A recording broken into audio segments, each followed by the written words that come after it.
Winter settles over the city like a held breath. Snow falls through lamplight in slow, golden spirals, and the cobblestones gleam with a thin skin of ice. The canal has frozen still, and beneath it, old reflections sleep, last summer's clouds, a child's dropped ribbon. The trembling face of someone who once stood at the railing and wept. Tonight the air smells of pine resin and chimney smoke.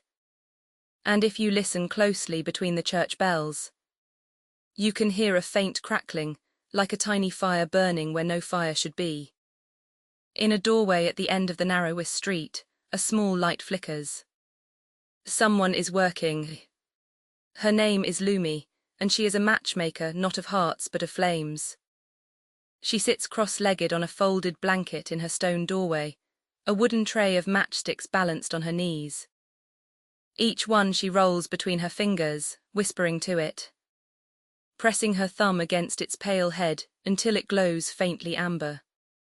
She is perhaps 12, perhaps older, it is hard to tell. Her coat is patched so many times it has become a quilt of someone else's clothing, and her boots do not match. She has no family left, only a single photograph tucked inside her coat pocket, creased and soft as cloth. It shows a woman with Lumi's same wide-set eyes, laughing beside a summer window. Her mother, Lumi, touches the photograph 7 times each night before she sleeps.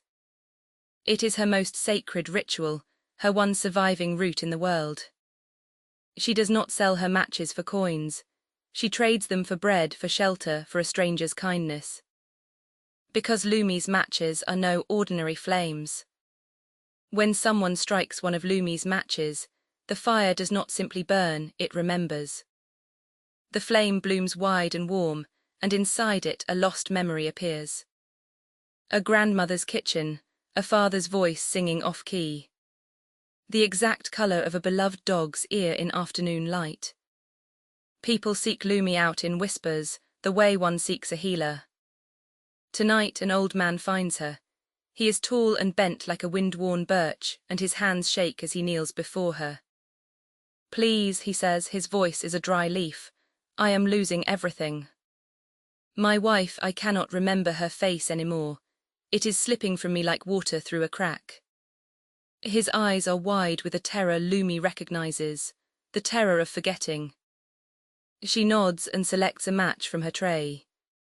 But when she holds it, something sharp moves through her fingers, a warning, a heat she has never felt before.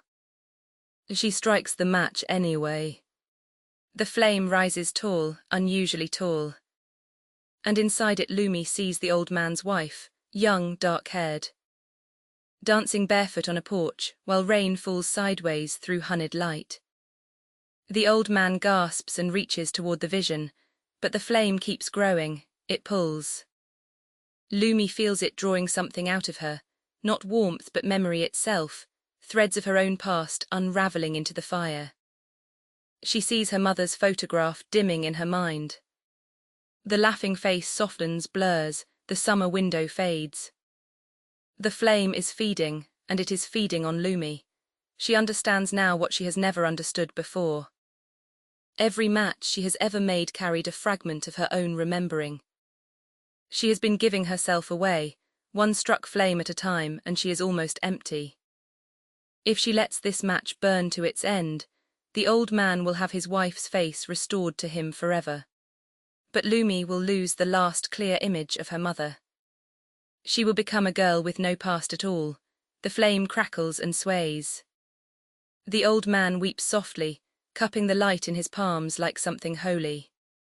And Lumi holds the match, trembling, watching her mother's laugh dissolve into gold. She lets it burn. She lets it burn all the way down to her fingertips. And the pain is bright and clean, and when the flame finally dies, the old man is still. His eyes are closed, he is smiling.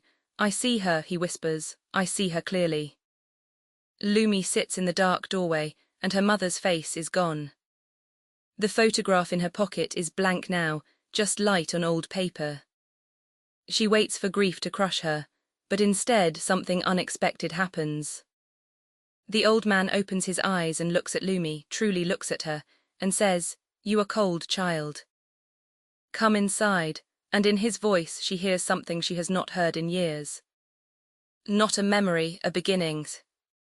That winter, Lumi stops making matches from memory.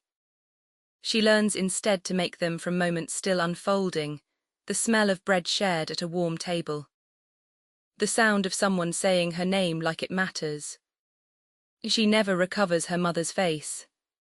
But sometimes, sitting by the old man's fireplace while snow taps the window, she feels a warmth behind her ribs that needs no flame to sustain it. And she knows her mother would understand. Some fires are not meant to be kept. They are meant to be passed, hand to hand, into the life still waiting ahead.